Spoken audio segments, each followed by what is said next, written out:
Socialdemokraterna kräver folkblandning och vill nu både lagstifta, prisreglera och kvotera för att forcera fram en önskad folksammansättning.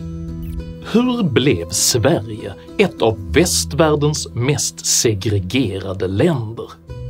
Har Sveriges fria val av skola, vård och boende verkligen skapat dessa segregationsproblem? Och vad händer med ett land som bestraffar det produktiva samhället för att dölja konsekvenserna av improduktiv politik? Dessa frågor tar jag upp i veckans video om folkblandning. Missa inte 100% Almedalen som ni ser på den dedikerade 100% YouTube-kanalen där den amerikanske generalen Ben Hodges ger skarpa råd till Sverige gällande vår relation till Ryssland. Missa inte det! Uppskattar du mina filmer så hjälper du mig att kunna fortsätta göra dem om du stöttar mig via något av betalningsalternativen här nedanför. Det är nämligen endast tack vare ert generösa och frivilliga stöd som vi tillsammans kan fortsätta att påverka den svenska samhällsdebatten. Så ett stort tack till alla de av er som bidrar. Idag talar jag om befolkning, beslut och om blandning. Häng med!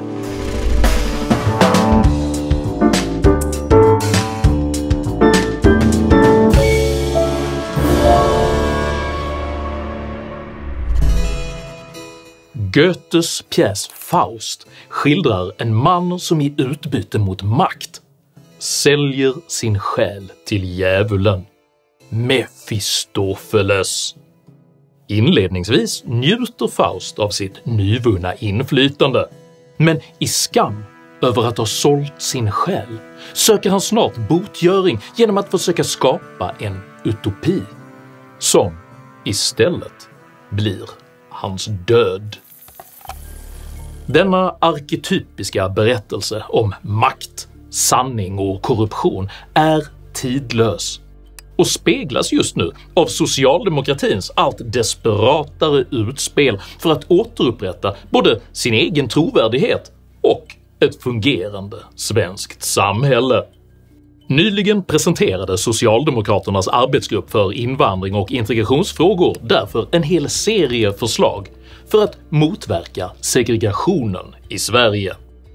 En första testballong var att arbetsgruppens ledare Laven Redar vid en pressträff krävde obligatorisk förskolegång från 3 års ålder för alla barn i Sverige. Förslaget motiveras med ambitionen att barnen ska bli bra på svenska och att ett svagt språk begränsar barnens framtid, men tar ingen hänsyn till att olika samhällsgrupper har helt olika förutsättningar. Läget är akut, någonting måste göras. Vi ser en barngeneration gå i förskolor där det svenska språket nästintill inte finns. Barnen har inte ett åldersadekvat språk. Barnen ser inte i stor omfattning sina föräldrar gå till arbete. Arbetslöshet, bidragsberoende och bristande skolprestationer är nämligen nästan uteslutande ett etniskt präglat utanförskapsproblem som gäller jämförelsevis få etniskt svenska familjer, vilka Socialdemokraterna nu ändå vill tvinga in i ett än mer omfattande och kostsamt utbildningssystem. Samtidigt nämner man inte med ett ord den hedersproblematik som grasserar i många invandrartäta förskolor. Hederskulturen krockar med den svenska förskolan på många olika sätt. Det kan till exempel handla om att personalen själva upprätthåller hederskulturen på förskolan, eller att föräldrar till barnen sätter olika krav som man förväntar sig att förskolan ska följa. Borde man inte veta om det här? Det behövs mycket mer tydligheter. Beskriva för föräldrar med rötterna i en hederskultur vad svensk förskola går ut på. I rapporten Förskolans möte med hederskulturen som kom tidigare i år konstateras bland annat att hedersrelaterat förtryck och våld inte nämns i förskolans läroplan kan ses som en allvarlig brist. att oreflekterad och förbehållslös respekt för olikheter och mångfald kan både dölja och legitimera hedersnormer. Att konfliktstilarna undvikande, kompromiss och anpassning gör att vårdnadshavare som förespråkar hedersfostran i förskolan kommer i främsta rummet. Exakt detta undvikande av att erkänna kulturella konflikter erkände Redar själv som tidigare socialdemokratisk politik. Socialdemokraterna har av rädsla för att stigmatisera inte velat påtala att olika grupper behöver olika insatser. Sverigedemokraternas intåg på den nationella politiska arenan bidrog till att vi förlorade vår förmåga att göra vår egen samhällsanalys. Vi var så måna om att markera motstånd mot deras avskyvärda människosyn att vi tappade bort vår egen analys. Detta följdes av den olycksbådande utfästelsen. Den ekonomiska, etniska och språkliga segregationen behöver brytas på en strukturell nivå, vilket kräver att hela befolkningen blandas. Samhället kommer att behöva genomföra insatser vi tidigare inte gjort i en skala vi tidigare inte sett. Vi kommer att behöva göra samhällsinsatser och politiska insatser som vi tidigare inte har sett. Nu är dessa insatser här.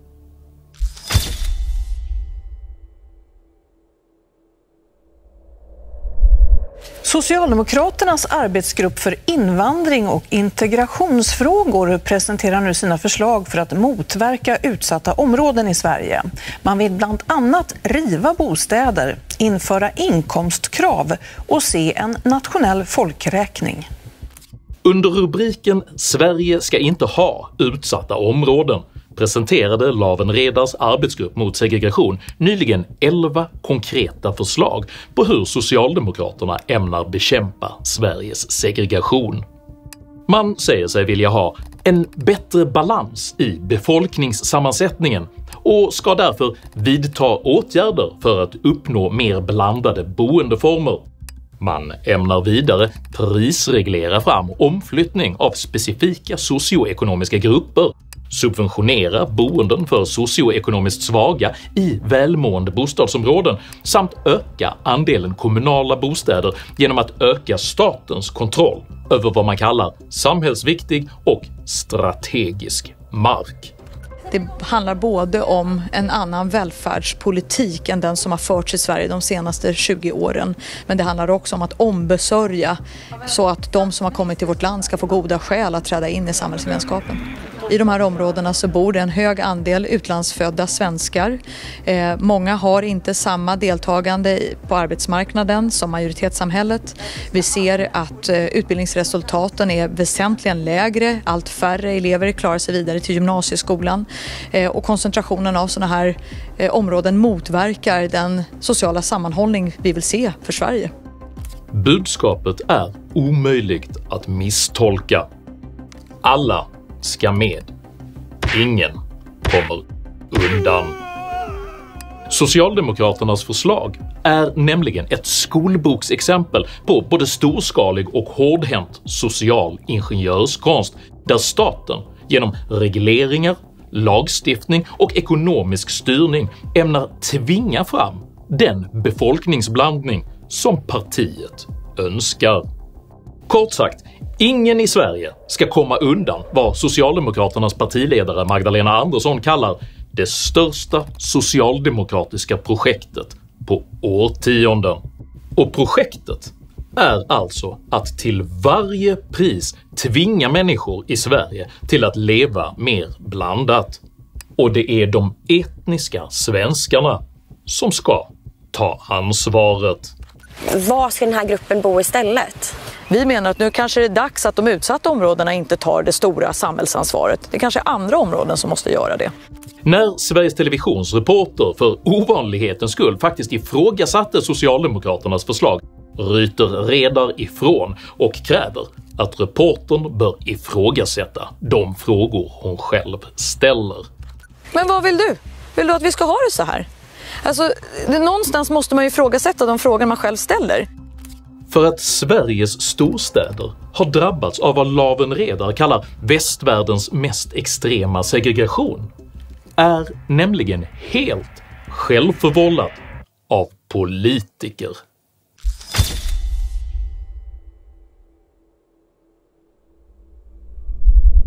Under det yuppie-doftande 1980-talet dalar Socialdemokraternas väljarstöd betänkligt.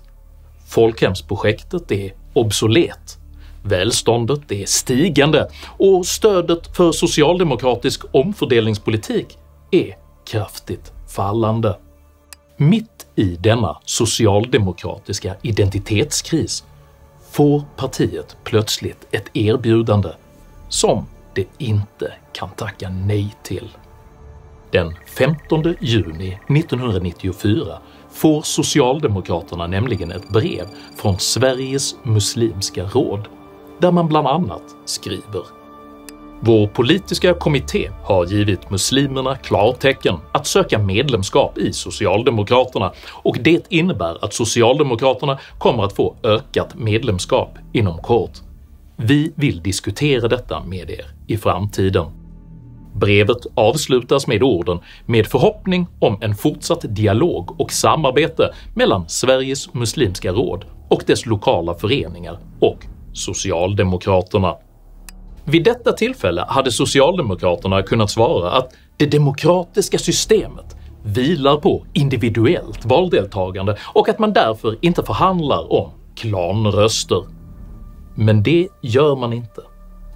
Istället ges Socialdemokraternas religiösa sidoorganisation Broderskapsrörelsen, idag kallad Tro och Solidaritet, ansvaret för att utveckla samarbetet, vilket man beskriver med orden “Det finns nästan 500 000 muslimer i Sverige.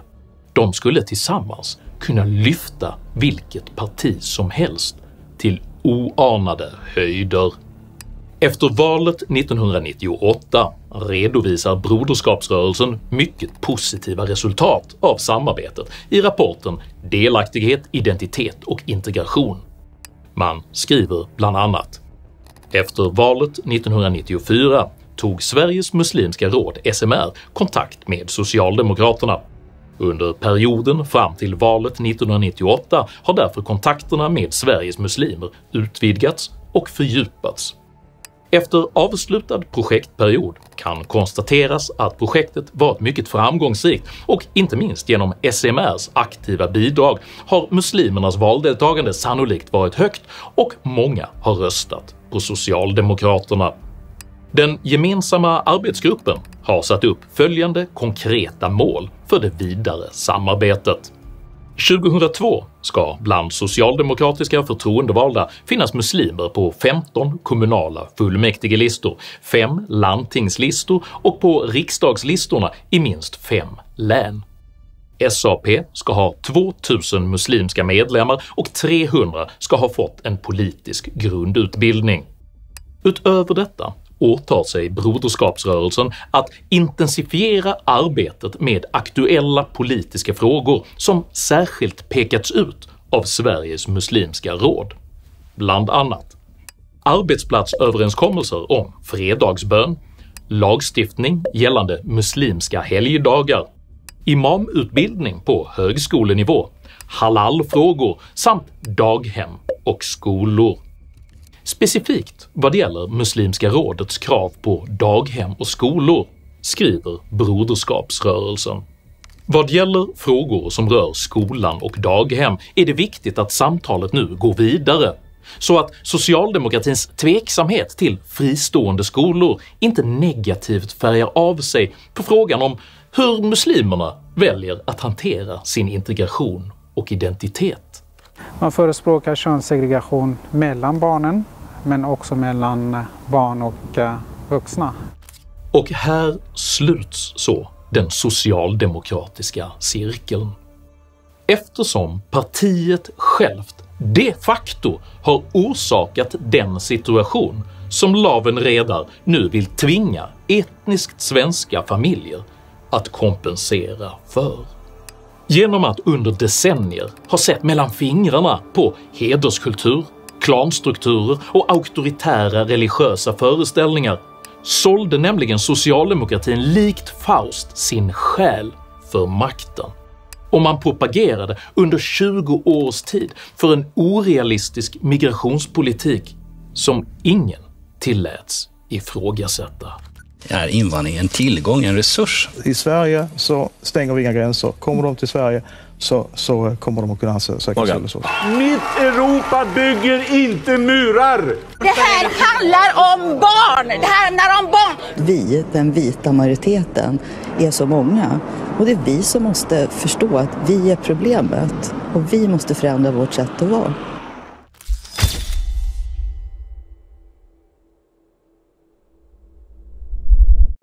Eftersom socialdemokratin bär ett enormt ansvar för Sveriges nuvarande integrationshaveri så väljer partiet helt enkelt att förneka hela sitt agerande och hela sin historia. Och istället så låtsas man att man alltid har varit för ett stramt och välordnat flyktingmottagande.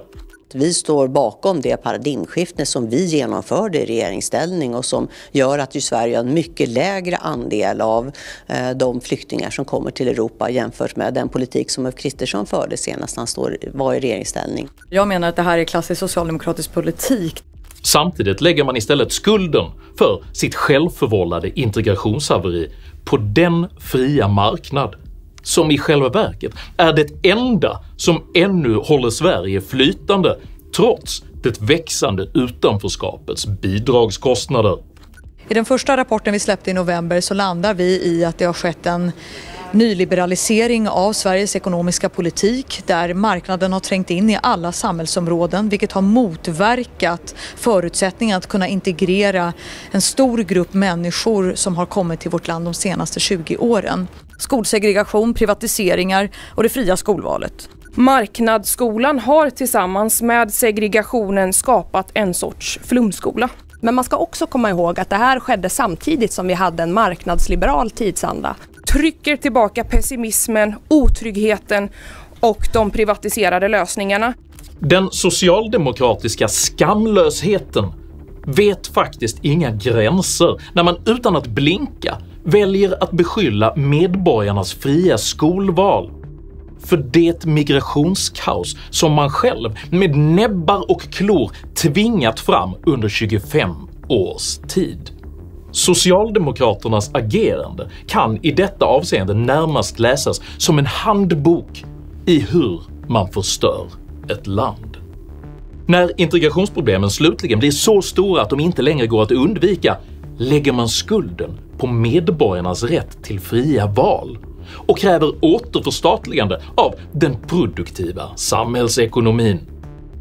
Slutligen kräver man lagstiftning för att tvinga de etniska svenskarna att ta ansvaret för konsekvenserna. Och om någon dristar sig att ifrågasätta någonting av detta, då ryter man ifrån med antydan om både rasism och egoism. Men vad vill du? Vill du att vi ska ha det så här? Men eftersom du frågar, Laven, så ska jag faktiskt säga vad jag vill. För det är förstås ingen av oss som alls vill ha det så här. Först och främst så vill jag inte att politiker ska styra vilka människor jag och min familj bor, jobbar och går i skolan med. Varken genom priskontroller, lagstiftning eller kvotering.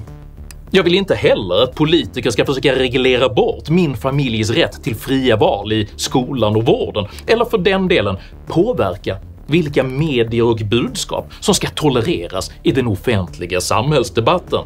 Vem finansierar man? Och framför allt vill jag inte att politiker ska ägna sig åt storskaliga demografiexperiment utan vare sig konsekvensanalys, kostnadsanalys eller verklig demokratisk förankring. För att på politisk väg försöka tvinga fram ett önskat folkblandningsideal är nämligen inte bara auktoritärt och moraliskt förkastligt. Historien visar oss även att denna typ av storskalig social ingenjörskonst bara tenderar att göra saker värre. Givet att politiker har skapat den rådande situationen bör istället även politiker ta handfast ansvar för att städa upp den röra man själv skapat. Så här är 3 konkreta förslag som borde genomföras redan nu, men som sannolikt inte kommer att prövas förrän efter 10 år av misslyckad blandningspolitik slutligen har gjort situationen i hela Sverige ohållbar. 1.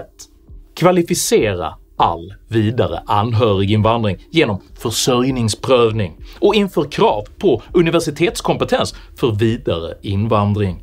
2. Avskaffa alla bidrag som skapar inlåsningseffekter och passiviserande drivkrafter. 3. Genomför en noggrann folkräkning och utvisa samtliga som vistas olagligt i landet. Och innan någon miljöpartist nu sätter sitt rättvisemärkta kaffe i halsen så vill jag passa på att påminna om att detta alltså är ett förslag som framlades av Socialdemokraternas Anders Ygeman redan 2016. Men framför allt så vill jag att svenska statsbärande partier sätter Sveriges väl före sina egna maktintressen och därför inte gör långtgående överenskommelser med auktoritära teokrater för att vinna klanröster. För den som säljer sin själ för makt får likt Faust erfara att utopin man sökt bygga istället blivit ens undergång. Om du uppskattade innehållet i denna video så hjälper det mycket om du delar den med dina vänner och kanske till och med stöttar mitt arbete via något av betalningsalternativen här nedanför. Dela även gärna med dig av dina egna åsikter och erfarenheter i kommentarsfältet här nedanför, men jag ber dig att alltid vara artig. Jag accepterar inte aggression, personpåhopp eller rasism i mina idédrivna kommentarsfält. Så tack för att du som kommenterar respekterar detta. Jag heter Henrik Jönsson och jag anser tvångsblandning vara moraliskt fel och praktiskt omöjlig. Tack för mig och tack för att du har lyssnat.